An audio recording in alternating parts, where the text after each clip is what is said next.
Ronaldo, você veio na última aula. Mas você não estava nem no ao vivo, né? Você viu depois da gravação. Foi tranquilo? Você contextualizou um pouco?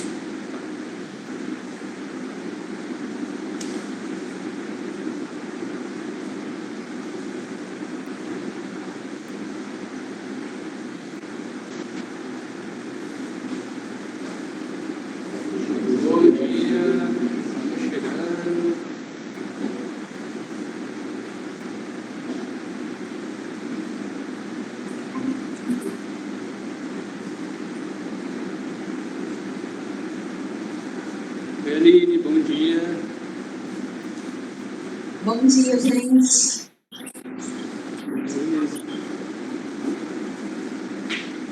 Esse chiado que tá é meu, Narada? Olha, na verdade, eu não sei te dizer. Vê se é o meu ventilador aqui, ó. Mudou alguma coisa? Diminuiu. Diminuiu, passou. Não. Passou. Ele tá indo e voltando, acho que não é o ventilador, não. Então, porque até há pouco a Laura falou que estava bom o áudio, que estava tudo tranquilo. Então, pode ser que seja seu aí, alguma coisa assim. Eu vou sair e vou entrar de novo, tá bom? Só faz um teste. Desliga o seu microfone e vê se não é isso.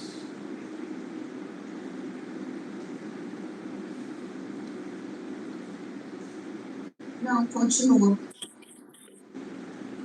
Tá. Faz um teste. Mas tá dando para te ouvir. Tá dando para te ouvir. Beleza. Vamos aguardar mais um pouquinho aí, enquanto as pessoas vão chegando. Bem,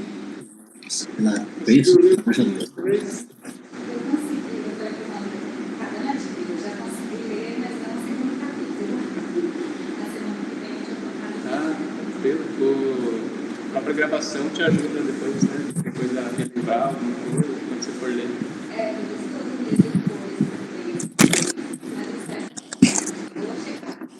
Porque a ideia é que todos nós aqui possamos contribuir com o enriquecimento, né? Com as perguntas, as dúvidas. Então, mais tranquilo, é isso aí. Tendo nutrindo o conhecimento. Hoje eu não consegue. Tirando o tempo. 8 experimento boa. É com nota 9 em 10.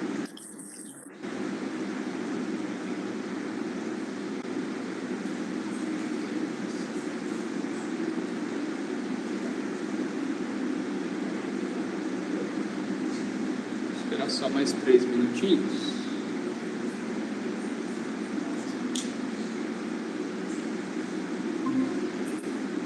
Se alguém quiser pegar uma aguinha ali, deixar do lado, ficar à vontade.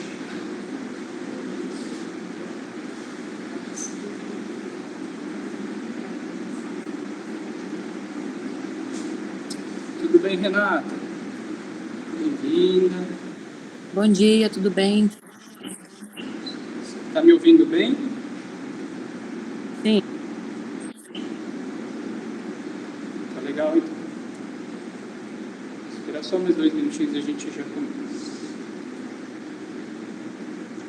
Já vão aí deixando as suas dúvidas anotadas, fáceis aí, pra gente em breve conversar.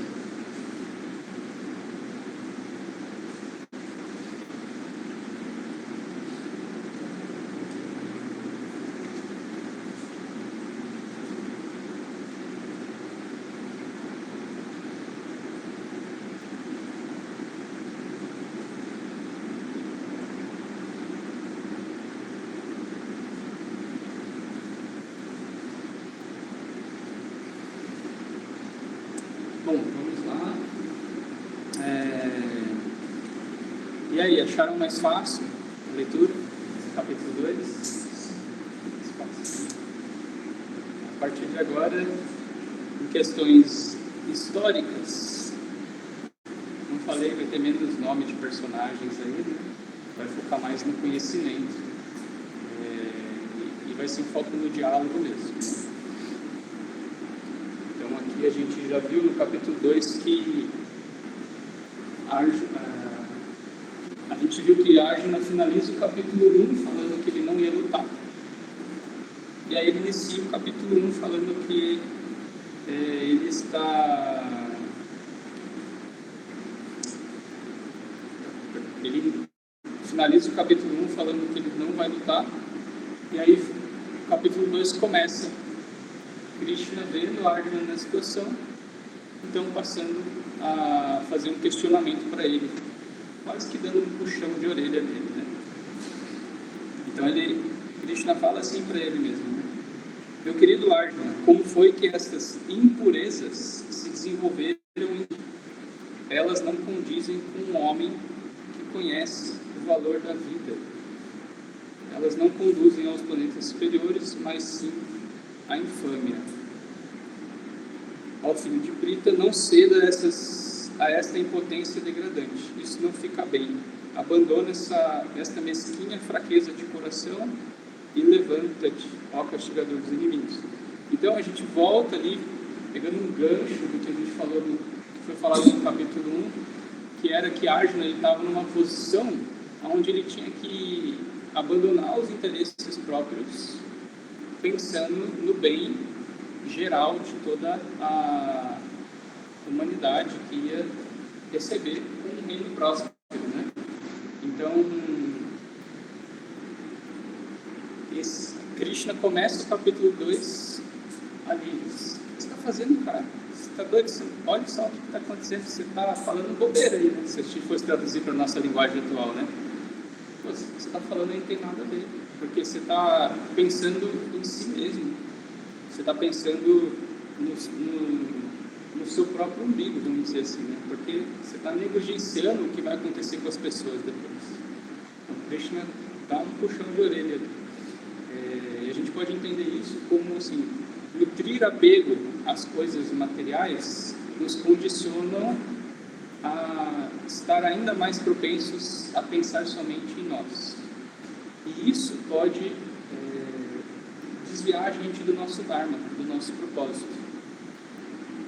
A gente fica tão apegado à matéria, apegado às coisas que são importantes para nós, que a gente foge do nosso propósito. No caso de Arjuna, o propósito dele era lutar, ele era um guerreiro, né? E isso se deve aos constantes pensamentos de eu e meu. Ah, isso aqui é meu. Ah, porque é eu. Tenho que fazer isso porque eu. Então, quando a gente cultiva o eu e o meu, a gente esquece o seu, né? Esquece quem está ao redor. Só o eu e o meu, e o resto é resto. Então, quando a gente valoriza demais isso, a gente tem muitas propensões a se desviar do nosso Dharma, do nosso caminho, do nosso propósito. Okay? E aí, ainda assim, com esse puxão de orelha, a Arjuna vai falar para Krishna que ele não consegue lutar, porque ainda assim ele está vendo os parentes dele ali, está vendo as pessoas que são queridas, ele sabe que as pessoas ali vão morrer, então está envolvido por uma sensação de compaixão, como foi falado ali no capítulo 1, né? E ele se vê incapaz de agir e não consegue resolver o problema dele. E aí, quando ele se vê desolado, assim, não sabe o que fazer, aí ele fala para Krishna: eu me rendo a você como seu discípulo, por favor, me guie. Então, é nesse momento, é nesse verso, que Krishna, então, passa a assumir o papel de mestre de Arjuna. Até então, Krishna era um grande amigo de Arjuna. Tanto é que ele estava ali como seu cocheiro, guiando a sua carruagem na batalha. Mas então, nesse momento, a gente tem esse marco épico de que Arjuna pede a Krishna para que seja seu discípulo. E aí Krishna aceita e passa então a dar instruções para Arjuna como um papel de mestre. E aí, a partir desse momento, toda a essência e filosofia filosofia do Bhagavad Gita vai acontecer. Se Arjuna tivesse com esse puxão de orelha e falado, não, tá bom, vou lutar então, né? Bhagavad Gita não ia acontecer. Então, mas é da vontade de Krishna que essa mensagem fosse transmitida. Então ele, a gente vai ver isso mais para frente, mas ele como Deus, ele coloca Arjuna nessa situação para que a mensagem possa ser falada. Tá? Então Arjuna realmente está incapaz de se mover, de lutar, e ele pede então para que Krishna instrua-o, né? E aí Krishna vai começar a instruindo ele pelos anseios dele, que ele falava assim, não consigo lutar porque todos os meus amigos, mestres, parentes vão morrer. Então, Krishna vai dar a primeira instrução e esse capítulo, ele é chamado de Sankhya Yoga. Sankhya é o yoga da descrição do eu. Então é entendido como um estudo analítico do que é e não é o eu. Então, como o Arjuna estava com esse receio de que essas pessoas fossem morrer, então a Krishna começa dando a primeira instrução desse aspecto. Então você está com medo que essas pessoas morram, então vou te falar o que vai acontecer com essas pessoas. Tá? Então Krishna ele passa a apresentar o conceito da espiritualidade, descrevendo a natureza da alma. E aí ele vai falar aqui, né, logo no capítulo, no verso 12, no verso 12, que é um verso muito clássico do Bhagavad Gita, que é o primeiro momento em que Krishna começa a descrever a natureza da alma realmente como ela é. Ele fala então, os sábios não lamentam nem pelos vivos. Faltou um pedacinho do texto aqui, acho que faltou um errinho aqui, né? Mas seria, os sábios não lamentam nem pelos vivos, nem pelos mortos. Nunca houve um tempo em que eu não existisse, nem tu, nem todos esses reis. E no futuro, nenhum de nós deixará de existir. Aí, continuando, verso 13. Assim como neste corpo, a alma corporificada seguidamente passa da infância à juventude, à velhice. Do mesmo modo, quando chegamos à morte, a alma passa por um outro corpo. Então aí, a Krishna vai dar a primeira instrução sobre a natureza da alma, dizendo que ela é eterna, que ela não morre, que ela nunca houve um tempo que ela não existiu, e que vai ser natural a alma passar para outro corpo quando esse corpo morrer. A gente vai ver até mais para frente Krishna falando aqui que é como se a gente trocasse de roupa, né? Da mesma forma que a gente troca de roupa, a gente está trocando de corpos quando esse corpo não serve mais. A alma precisa ter um novo corpo. E aí Krishna vai dando continuidade nesse papo e ele vai colocando aqui para a gente. Quem entende a sua verdadeira natureza como alma, utiliza esse veículo como ferramenta para sua autorrealização. Então, nós aqui, como que a gente traz isso para a nossa realidade, né? Se a gente entender e aceitar esse conceito de que nós somos almas espirituais, que nós estamos num corpo que é temporário, que é passageiro, a gente tem que utilizar o máximo esse corpo para a nossa jornada de autorrealização. Usar esse veículo como uma ferramenta para que a gente possa ter uma evolução. A gente vai ver mais para frente no Bhagavad Gita Krishna falando sobre o conceito de samsara, que é esse ciclo de nascimentos e mortes. Então, por exemplo, nessa vida eu não quis aproveitar o meu corpo, só quis fazer outras coisas, e aí esse corpo morreu, seguidamente eu fui para outro corpo, de novo não despertei essa consciência, e aí eu vou entrar num ciclo de nascimento e morte sem fim. E aí a gente vai ver que na essência do Bhagavad Gita, a ideia é sair desse ciclo de nascimentos e morte, para que a gente possa evoluir. Então, dentro dessa evolução, a gente tem que utilizar esse corpo para a nossa jornada de autorrealização, para que no próximo corpo a gente continue o nosso processo. A gente vai falar um pouquinho disso mais para frente. Então, a gente traz aqui um ponto importante. Krishna afirmando que a alma é eterna, não nascida, sempre existente.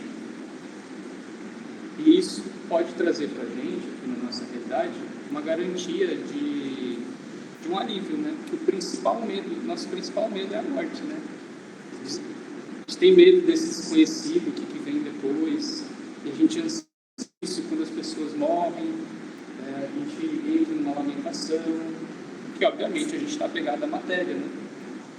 Então, se a gente tem um pouco mais de consciência sobre a alma, quando a gente vê um corpo que morre, a gente entende, aquela pessoa, o corpo dela morreu, eu não vou estar mais na presença, né, da consciência dessa pessoa, mas ela ainda é eterna, ela vai ter a oportunidade de encarnar, continuar o seu processo, ou se ela já for uma pessoa evoluída, nem reencarna mais. Então, Krishna começa a dar os principais conceitos aqui do entendimento do yoga. Entendemos que somos almas eternas.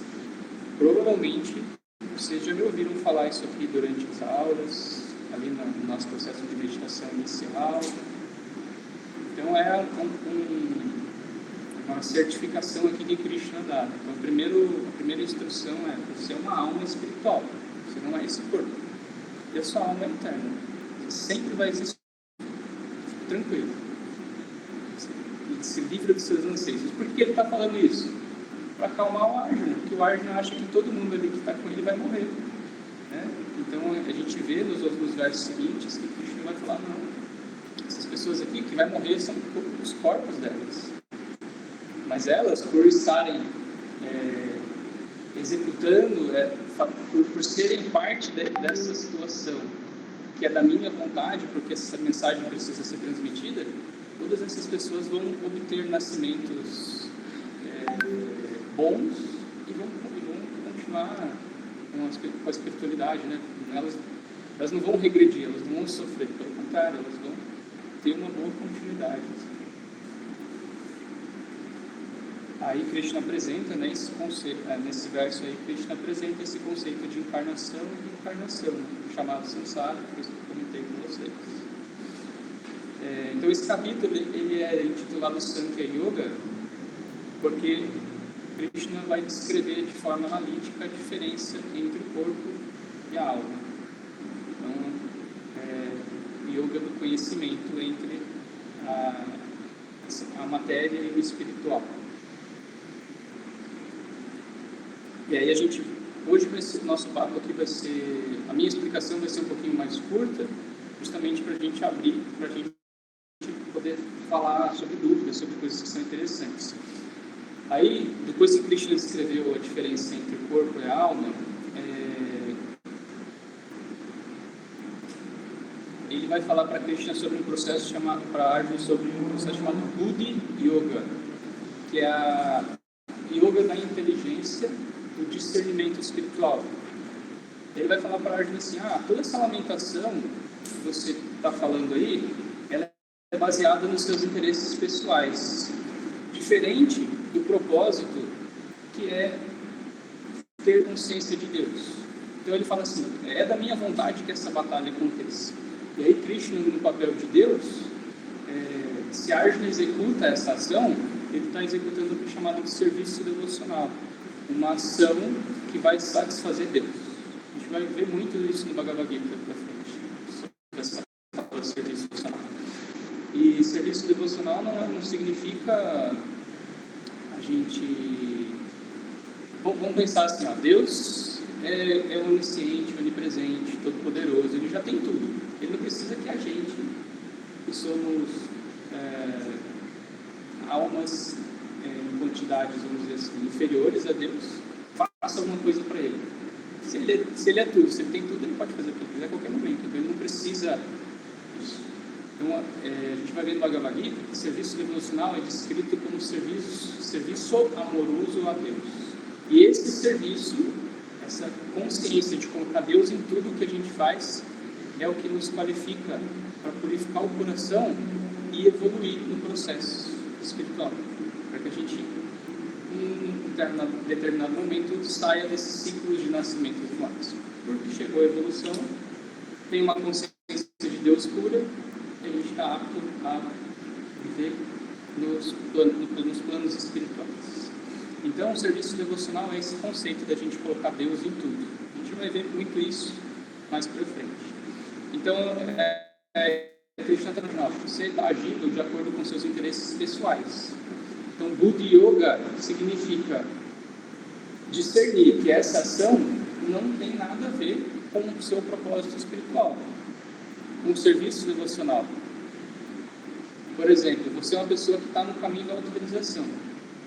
Você sabe que você deve evitar certas coisas, porque essas certas coisas te degradam, te tiram desse caminho. Discernir sobre isso, perceber isso, é Buddhi Yoga. É você olhar para uma situação e falar, não, isso aqui não vai me ajudar nesse processo espiritual. Se eu sou uma pessoa que estou cultivando não violência, sou uma pessoa que estou cultivando o propósito de amar o próximo, de ser uma pessoa que não altera a minha consciência, quando os meus amigos me chamarem para sair, para fazer um rolê furado, vamos dizer assim, que vai ter um monte de coisa nada a ver, aí nesse momento que eu vou usar o Buddhi Yoga, eu vou falar assim, não, isso aqui não condiz com o meu caminho. Então o que eu vou fazer? Vou trocar de amizade, né? Vou buscar pessoas que estão fluindo ali naquele mesmo caminho, porque daí alguém vai chegar para você, sabadão, às 9h15 tem um estudo lá super legal, vamos lá estudar, vamos falar sobre a alma, sobre a evolução. Isso vai ter tudo a ver com o que eu estou buscando, vamos lá. Né? Então, o Yoga é esse discernimento do que te coloca no propósito do seu caminho espiritual. E aí aqui tem uma coisa muito legal. Krishna fala que toda ação baseada em Buddhi Yoga, toda ação baseada em serviço devocional, gera resultados, e que esses resultados são transferidos para a próxima vida. Isso eu acho o verso aqui.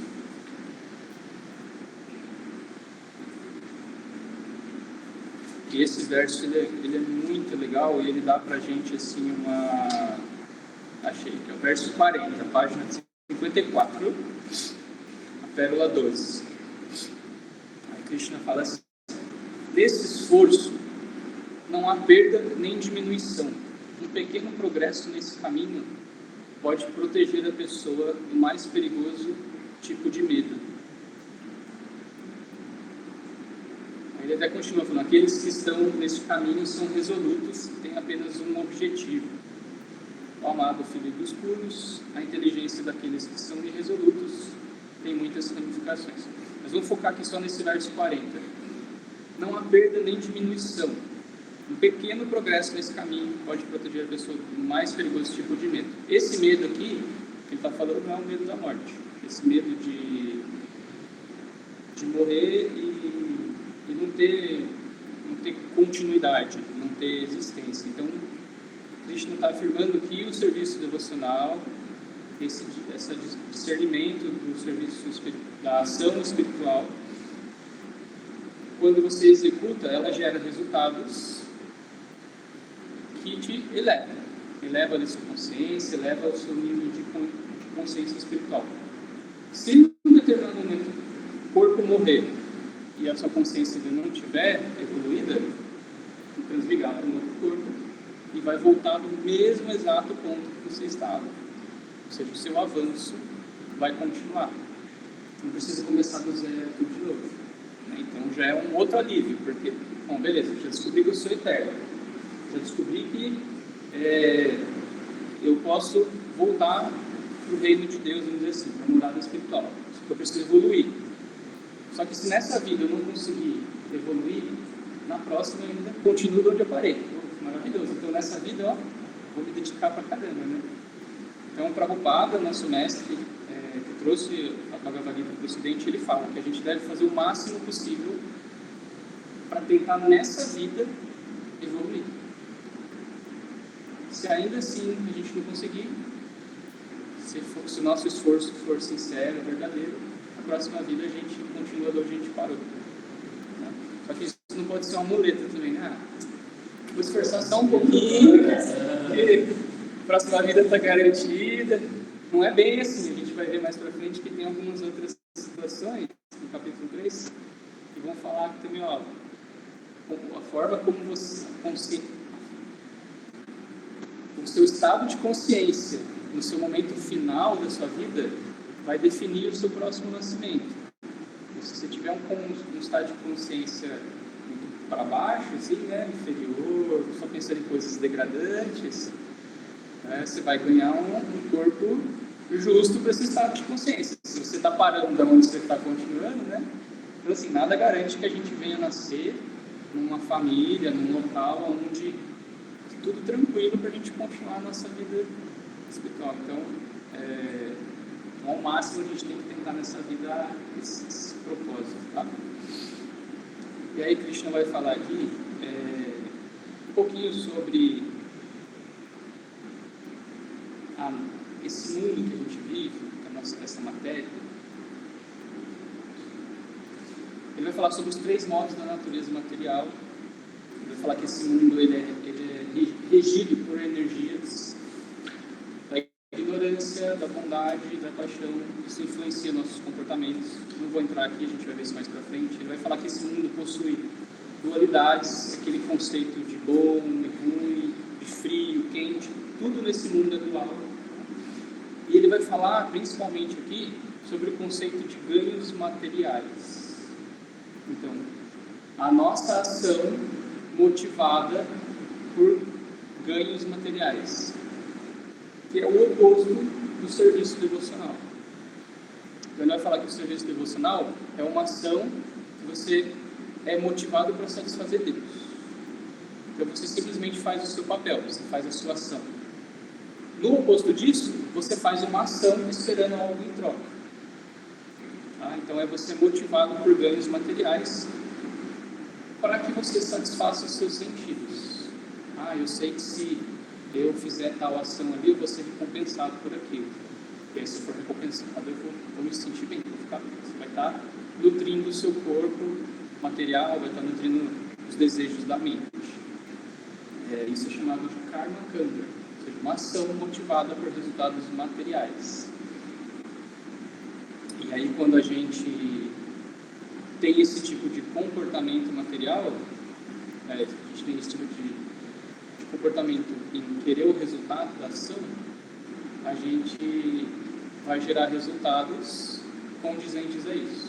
E Krishna a gente vai ver no próximo capítulo sobre a lei do karma. Até foi falado aqui um pouquinho, mas bem pouco. Então, assim, se você está fazendo ações que são plenamente materiais, com o intuito de obter resultados materiais, você vai gerar um resultado e isso vai ser cobrado de você. É o famoso crédito karma. Toda ação que você gera um crédito. Se for uma ação pautada em gozo dos sentidos, em satisfações materiais, você vai receber um crédito por isso, que vai ser cobrado lá na frente. Se for uma ação espiritual, dentro da sua proposta de Buddha Yoga, da jornada espiritual, o seu crédito karma vai ser mais positivo ali, vamos dizer assim. Né? Mas ainda assim, a gente vai ver que lá para frente, a ideia não é ter karma, nem bom nem ruim. A ideia é se livrar dos resultados das ações. Então, a gente vai ver também que o Bhagavad Gita Krishna falando dessa proposta de você... Aqui, ó, desempenha, verso 48, está na página 56. Desempenha teu dever com equilíbrio, abandonando todo apego ao sucesso ou fracasso. Essa equanimidade chama-se yoga. Olha que legal isso. Então a gente vê que esse yoga que a gente pratica aqui é diferente do yoga que está na Bhagavad Gita, mas ainda assim é o mesmo, porque aqui a gente está... Para eu entender que eu sou alma, eu preciso me entender esse corpo. Então, para isso a gente vem, coloca posturas, aí a gente entende a mente reagindo ao corpo, às sensações, e aí a gente consegue se colocar numa plataforma de tranquilidade, né? Sai daqui leve, tranquilo. Só que quando a gente sai daqui leve, é o ponto que a gente precisa fazer uma reflexão para olhar para o eu, para a nossa natureza, como almas. E aí, entendendo que somos almas, aí a gente tem acesso a esse yoga que está sendo falado aqui, né? Então, aí, quando a gente está falando aqui dessa questão de fazer uma atividade buscando o resultado material, é o que vai nos tirar desse caminho, dessa proposta espiritual. Aí Krishna fala isso, né? Desempenhe o seu papel, o seu dever, o seu dharma, com equilíbrio, sem apego ao resultado. Ou seja, faça o seu melhor. Quem cuida do resultado sou eu que sou o controlador. A gente não tem controle de nada. Então, por exemplo, às vezes a gente faz uma ação motivada por um resultado, e se o resultado for diferente, a gente entra numa frustração gigantesca. Então, se a gente faz uma ação sem estar apegado já àquele resultado, se não for bom, beleza, você não está apegado. Se for positivo, beleza também. Legal, vai te ajudar, mas ainda assim você não criou apego. Tá? Então, isso que eu estou listando para vocês são tópicos que são super importantes dentro desse capítulo. E isso aqui é fantástico, porque na nossa vida, tirando qualquer aspecto religioso, vamos dizer assim, só da gente adotar isso, a gente já tem uma qualidade de vida enorme. Tá? Então vamos lá. Aí a Arjuna vai pedir para Krishna descrever como é uma pessoa que é autorrealizada. Ele fala, como que essa pessoa anda, como que essa pessoa fala, que ele quer entender, ele quer ver se ele conhece alguém assim, para ele ter como referência, né, e saber como seguir. Aí Krishna vai descrever, a gente não vai entrar muito aqui, e logo na sequência Krishna coloca mais profundamente o conceito do karma. Ele instrui Arjuna a cumprir o seu papel, cumprir o seu dever, sem se apegar ao sucesso e ao fracasso. É exatamente isso que a gente acabou de falar aqui, a gente leu. Pois baseado nas suas atividades, nos resultados de satisfação pessoal, se produz karma. Foi justamente o que a gente falou. E aí Krishna finaliza o capítulo 2, falando sobre o conceito do uso perfeito dos sentidos, em serviço devocional. E também fala sobre pratyahara, retração dos sentidos.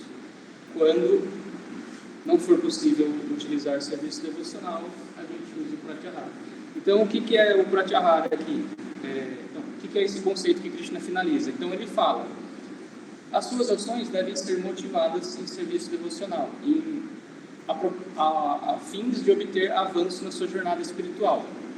Então, por exemplo, você vai ver um filme. Assista um filme que vai agregar na sua vida algo para o seu propósito espiritual. Você vai ler um livro, leia um livro de conhecimento espiritual. Você vai escutar uma música, escuta um mantra. Você vai se relacionar com pessoas, se relacione com pessoas que têm propósitos em comuns. Você vai fazer um trabalho que ajude as pessoas, né? E você vai continuar a sua meditação, você vai continuar o seu processo de evolução. Quando isso não for possível, retraia os seus sentidos para que você não se sinta atraído por algo que não está no seu propósito. Então, Krishna dá esse conselho final, pratyahara. Patanjali vai falar isso no Yoga Sutras. Então, a abstração dos sentidos. Você se recolhe e os sentidos recolhidos não desenvolvem tanto prazer por aquela coisa que está acontecendo. Então, é uma ferramenta de proteção. Nossa, eu estou num lugar onde só tem pessoas que estão com energia pesada, que estão falando isso, aquilo, outro, você está... Vou me recolher. Assim como a tartaruga recolhe os membros, a gente recolhe os sentidos. Então, finaliza aí o capítulo 2 falando isso. Então, agora a gente ainda tem aqui poucos minutinhos, mas eu quero abrir para a gente conversar, para a gente ter alguma troca aqui, né? Alguma dúvida que ficou para vocês. Tanto o pessoal que está online, o pessoal que está presente, se quiser falar, fique à vontade.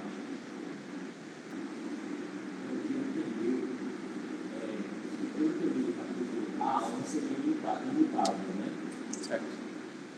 Aí como que essa evolução vai... Porque se você evolui, eu entendo que a alma ela vai modificar, tanto é que numa outra vida você vai ver com a alma evoluída, assim, melhor, aperfeiçoada. Mas se ela é imutável, ela não consegue entender como conciliar esses dois conceitos. Tipo assim, a alma é imutável, mas o que você fizer aqui vai aprimorando essa alma, e aí na próxima isso vai refletir. Só repetir aqui a pergunta para o pessoal que está no chat, talvez não tenha ouvido. O Leandro perguntou, a dúvida dele é o seguinte: Krishna descreve que a alma é imutável e ela não sofre modificações. E a dúvida dele é: como é então que é falado que a alma evolui? Então a dificuldade dele é entender se essa evolução ela muta a alma ou não. Tá? É isso que eu entendi que você perguntou. Então Krishna ele vai falar que a alma ela é imutável, ela não sofre nenhum tipo de modificação. Ela é eterna, ela é sempre existente. O que acontece é, quando a alma corporifica, ela está sobre, vamos dizer assim, sobre efeitos, sobre uma ilusão, sobre uma energia ilusória que dá a entender que ela é um corpo material. Então, isso é chamado de falso ego. Você achar que você é aquilo que você não é. Você se identifica com o corpo. Por isso que a primeira instrução espiritual dele aqui foi: você é uma alma para Arjuna, né? Então, quando a gente fala desse processo de evolução, o processo é desvencilhar dessa, vou fugir da palavra aqui, mas dessa concepção material de que nós somos o corpo. Então, nesse processo, a gente está purificando a consciência. E aí, uma vez que a alma desencarna, você fala assim: ela desencarnou, mas ela... Então, quando a gente desencarnou, a gente volta à nossa consciência pura original. Só que a gente tem que encarnar de novo. Por quê? Por conta das suas ações nesse mundo, na sua vida passada. Você precisa passar por tais ações ainda, até que você esteja livre desse karma. É um assunto complexo, a gente vai voltar nisso várias vezes, mas a ideia é o quê? Eu estou aqui nesse mundo, experimentando esse mundo através desse corpo, e por contato com a matéria, eu estou achando que eu sou esse corpo. Então, o meu processo é me desvencilhar desse conceito. Então, eu sou alma espiritual, e minha proposta é agir em prol desse caminho, dessa jornada espiritual. Desencarnei. Por que eu preciso encarnar de novo? Porque devido às suas ações que não foram espirituais, vamos dizer assim, você precisa voltar de novo para ir limpando esse karma, pagar as suas dívidas e novamente purificando a sua consciência. Até que você haja, em certa vida, você age só num caminho espiritual sem karma, nem positivo nem negativo, ao ponto de que então você entendeu o propósito da vida: serviço devocional, serviço a Deus, amar a Deus. Então, quando eu teve essa consciência, aí você não tem necessidade de voltar para o mundo material e continua existindo e sempre vai existir como alma espiritual. Então seria como se a alma fosse perfeita, e aí quando ela corporifica, você vê que tem arbítrio Exatamente. de viver, e aí, dependendo dos poderes, vai criar algum karma que aí sua alma vai voltar, e quando corporificar novamente, você vai ter a oportunidade de evoluir. Porque assim, você falou uma palavra que é chata: livre-arbítrio. A gente está falando aqui de filosofia profunda, coisa pesada, a gente está falando sobre Deus, são aspectos que a gente vai começar a mergulhar. Independente da sua crença ou não, vamos observar isso de um aspecto mais neutro, vamos entender Deus de uma forma neutra. Então, Deus dá para a gente livre-arbítrio, para a gente fazer o que a gente bem entender aqui. E esse bem entender que a gente quiser fazer vai gerar karma. Foi o que o Krishna falou aqui. De acordo com o conceito da sua ação, isso vai gerar resultados. Só que poderia ser muito mais simples. Deus poderia falar assim: eu não vou dar livre-arbítrio para ninguém e todo mundo vai me amar. O propósito que ele está trazendo aqui é que a gente faça serviço devocional, serviço amoroso, amar a Deus, ter uma relação de amor com Deus. Se ele fizesse assim, então todo mundo aqui me ama, isso seria quase que uma ditadura, vamos dizer assim, né? Uma imposição de Deus que todo mundo ame ele. Então ele dá o livre-arbítrio para que, independente se somos almas perfeitas, nessa condição temporária e material que a gente vive, a gente possa cultivar amor por Deus. Então, assim, dá para a gente a escolha de querer ir no caminho dele, de querer retornar para casa. Deu para entender esse lance? Então, é mais ou menos essa proposta que a gente ainda vai ver muito aqui mais para frente no Bhagavad Gita. O capítulo 2 é um resumo.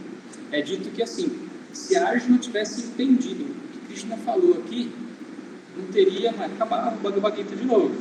Então, aí Arjuna, capítulo 3, Arjuna vai falar de novo: mas eu não entendi, me explica aí. Aí Krishna vai falar assim: então beleza, cada um desses assuntos que eu falei, eu vou falar com mais detalhes. A gente vai voltar a tudo isso. Aí essas dúvidas que a gente vai tendo aqui vai ser legal, porque a gente vai começar a revê-las e vai mergulhar um pouquinho mais profundo ainda. Alguém mais quer fazer algum comentário? Tirar alguma dúvida? Pode falar, Aline. Nessa questão de serviço devocional, você está me ouvindo bem, Nádia? Estou ouvindo, pode falar. Nessa questão do serviço devocional, eu entendo que o altruísmo seria uma qualidade que deveria estar presente, né? Fazer sem esperar o resultado e sem esperar recompensas. Mas daí, quando a gente faz serviço devocional, enriquece a nossa vida com atividades em prol dos outros, a gente está indiretamente esperando um resultado que é a recompensa da evolução da nossa evolução espiritual, não é isso? Uhum. Daí, é isso mesmo. O altruísmo é relativo nessa situação, né? Porque a gente vai estar esperando uma recompensa. Vocês conseguiram ouvir? Não ouviu? Ela falou assim, que aqui então o Krishna fala para a gente fazer um serviço sem motivação pessoal, apenas para satisfazer a vontade de Deus. Mas esse resultado vai gerar uma evolução na gente. Então, ainda assim, a gente espera por esse resultado, por essa evolução. Então, isso é ou não é motivado, né? Então, é uma excelente pergunta. Prabhupada, ele vai falar para a gente, ele explica no seu Bhagavad Gita, que esse é o único serviço que a gente deve ser motivado, sim, evolução, porque a gente não quer ficar aqui nascendo inúmeras vezes, passando por todo tipo de miséria, sofrimento que a gente passa, experimenta felicidade e tristeza, felicidade e tristeza. A gente quer parar isso. Esse vai ser o propósito do Bhagavad Gita. Então, essa motivação, ela tem que existir, porque se essa motivação não existir, a gente nem sequer vai querer fazer o serviço devocional. Então, a gente quer se aproximar de Deus. E aí Krishna vai falar mais para frente, vocês vão ver, ele fala assim, quando o meu devoto se aproxima de mim, eu me aproximo ainda mais dele. Então ele afirma isso. Então, sabendo disso, eu quero fazer o meu serviço devocional, eu quero fazer a minha ação em prol da minha espiritualidade, para que Deus se aproxime ainda mais de mim. Então essa motivação é a única que está liberada. De certa forma, ela é importante para que a nossa jornada aconteça, para que a gente se mantenha motivado, né? Assim como na nossa prática do yoga, de Hatha Yoga, que a gente evolui numa postura física, a gente fala, que legal, não encostava no pé, agora eu encosto, a gente continua motivado. Na vida espiritual isso não pode ser diferente. Então, assim, esses ganhos, eles são ganhos que vão ser positivos para a gente. Já os ganhos baseados na motivação pessoal, material, temporariamente eles podem parecer que são positivos, prazerosos. Consegui uma TV aqui 50 polegadas, vou satisfazer os meus sentidos da visão, da audição, vou assistir filmes maravilhosos. Mas isso está te desviando do seu propósito, Sanatana Dharma, o seu Dharma espiritual. Então, dentro desse conceito, o que está te levando para o propósito espiritual, está válido aí querer motivação. Mas ainda assim, a gente pode agir sem apego a isso. Tá? A gente executa o nosso papel.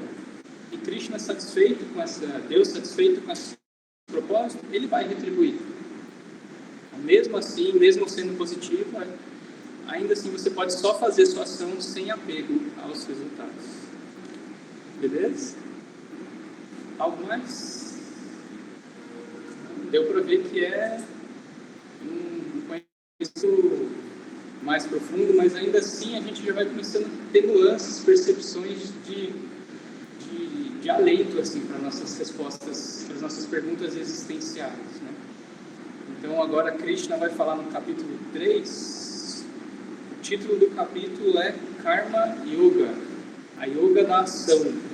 Então justamente, da ação correta ainda. Justamente a gente vai continuar a nossa leitura agora, falando nesse ponto que a gente acabou de falar agora. Então, eu estou nesse mundo, eu tenho que agir, eu tenho que fazer um trabalho, eu tenho que comer, eu tenho que existir. Toda a minha ação vai gerar um resultado. Então, como que eu faço uma ação correta para que colha os benefícios positivos disso? Então, é o que a gente vai ler agora no capítulo 3. Então, inclusive, aí para a nossa lição de casa, tá? A gente vai ler o capítulo 3 e 4. Que são mais curtinhos, que aqui o capítulo 2 foram 72 versos. O capítulo 3 é curtinho, ele tem, acho que, 43 versos só. Então dá para a gente emendar o capítulo 3 e 4 e a gente vai mergulhando aí dentro desses novos conhecimentos. Então tudo que a gente vai ver a partir de agora é mais do mesmo, é tudo que foi falado no capítulo 2, só que aprofundado. Ok? Renata, quer falar alguma coisa? Tá tranquilo? Aline, quer falar mais alguma coisa? Entendeu o que eu falei para você? Tudo bem, turma? Eu esqueci, é ideal que a gente sempre cante o nosso mantra no início da leitura, né? Então a gente vai finalizar o nosso mantra, a nossa prática com esse mantra. Om Namo Bhagavate Vasudevaya. Então, descola as suas costas da parede, posiciona bem os seus isquios, alinha a coluna, traga as mãos unidas na frente do tórax, fecha os olhos, faça uma inspiração longa. A gente vai cantar esse mantra por 3 vezes, cada vez uma respiração. Não se prepare a esvaziar no seu pulmão. Inspira. Om Namo Bhagavate Vasudevaya.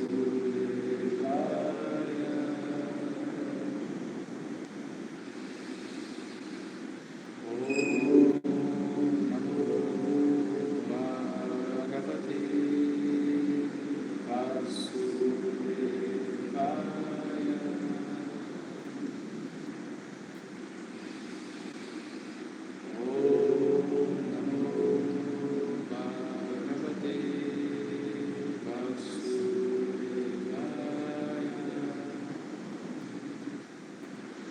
Agradeça pela essa troca de hoje, por esse conhecimento absorvido. Então, nos saudamos. Namastê.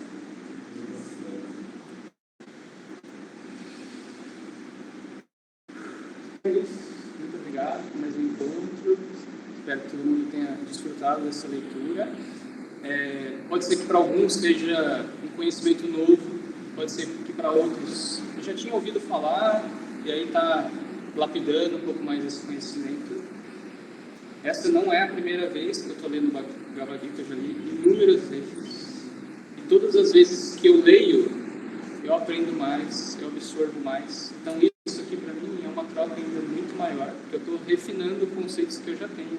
E é isso, a gente vai se lapidar a vida toda. E se não for nessa vida, vamos continuar lapidando em próximas vidas. É isso que o Bhagavad Gita vai trazer para a gente. E não se preocupem se vocês tiverem dúvidas assim, muito cabeludas de nossa, mas qual então que é o propósito da vida? A gente tem, esse conhecimento vai ser esclarecido ainda no decorrer do livro. É importante que essas dúvidas surgem, anotem, de conversa, como a dúvida do Leandro foi muito profunda, e ainda assim não consigo dar tantas respostas agora, porque a gente vai ver isso mais para frente. Então a gente vai clarear algumas dessas dúvidas que são assim muito complexas mais para frente, quando a gente for estudando os próximos capítulos. Beleza? Então, capítulo 3 e 4, eu vou mandar no grupo depois, e já fica a liçãozinha de casa. Beleza? Tchau, obrigado. Ótimo final de semana para vocês.